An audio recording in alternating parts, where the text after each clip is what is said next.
kids, it's Dad. Welcome to the Gaming with Dad show. Today we are looking at Voidcraft, Island, Chronicles, Sky Adventure, and don't you dare try to fool me. I saw you try to hide that Unity thing, developers.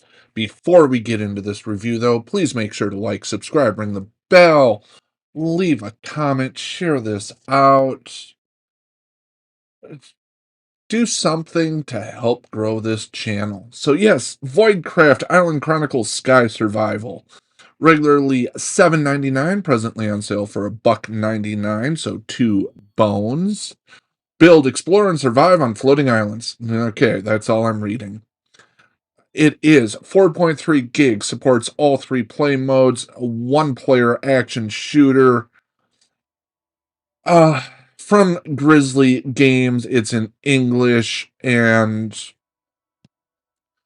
it was released on February 28th, 2025. And yes, as you maybe saw at the beginning, there is a Unity logo, which means Unity penalties apply.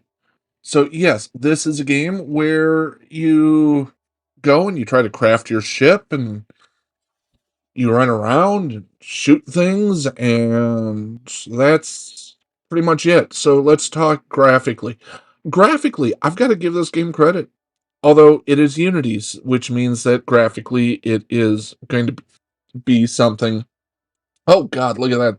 That is a monstrosity. This is what you do to spiders. You kill them over and over again.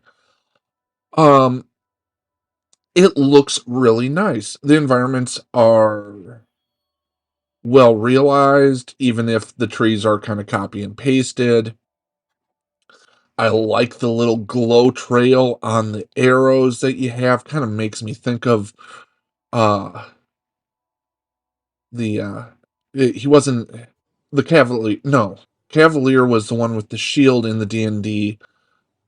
This is the Ranger from the Advanced Dungeons and Dragons cartoon. How he had endless arrows, and that's kind of what you have here. You also have a jetpack. And so, yes, this is a beautiful looking game, but because of the Unity penalty of 5 points, I'm only giving graphics a 13. As we move into sound, sound is virtually non-existent. There's no background music, which is great because I can't get a copyright claim or anything like that because there's no music playing in the background. The monsters make a little bit of noise, but it's nothing, just enough to alert you that you're there. When you get hit, you get a little squelching sound. The jetpack that you have to use to jump from island to island and back up to your boat that you're building, your airship, I guess, in Final Fantasy sense, is super quiet. I didn't even realize it was there. I had to crank the volume up to hear it. And that's the only way that you actually know that it's turned on and that you're not going to fall to your death. So sound is not just underwhelming, it is offensive. And even though you're just dealing with diegetic noises, there are so few diegetic sounds that the game is just boring in the soundscape. I am giving sound a 12. We're at a total of 25 as we go into controls. Got a couple of issues here. One is the floaty nature of all Unity controls that I've seen from these indie developers. Not quite as precise as what you need it to be when you're trying to shoot your shot, if you will. And then you have the difficult notion of the jetpack, which in theory you can jump with the left ZL and then quickly hit the left bumper and then push up and you should start flying. It's very hit and miss. It's very difficult. And I have found myself falling to my death for no better reason than it just doesn't want to engage that jetpack.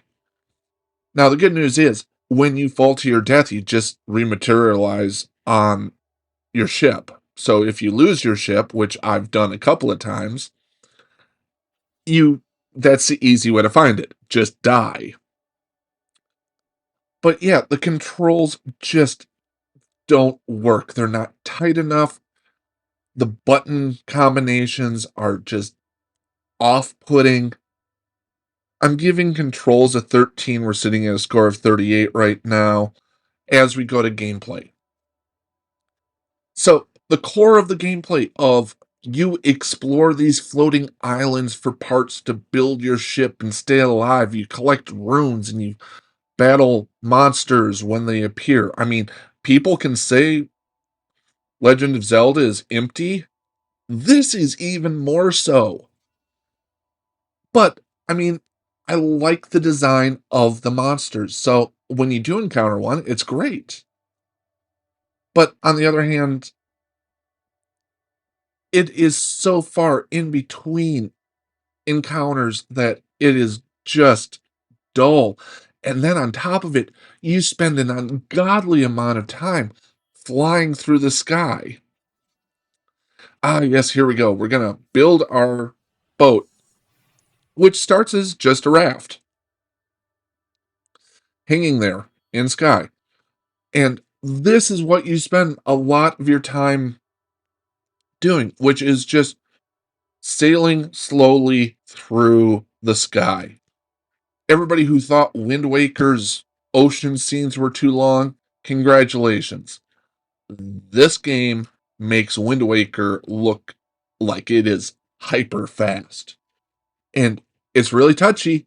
If you get too far away from the wheel to look around and do things, you stop sailing. It's what the frick, devs. So, yeah, gameplay is unfortunately dull. The land is vacant.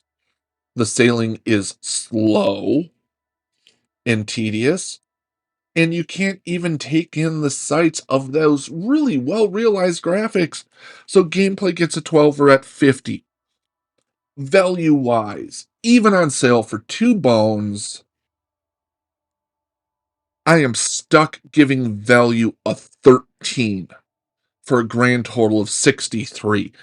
If you know my scoring system, that puts this into a D. Yes, the developer got the degree. It is a functional game, but it fails to be fun or exciting. It is just something that really, I got sucked into it a little bit, hoping for more. It's got really neat monster designs, and the concept behind it was okay.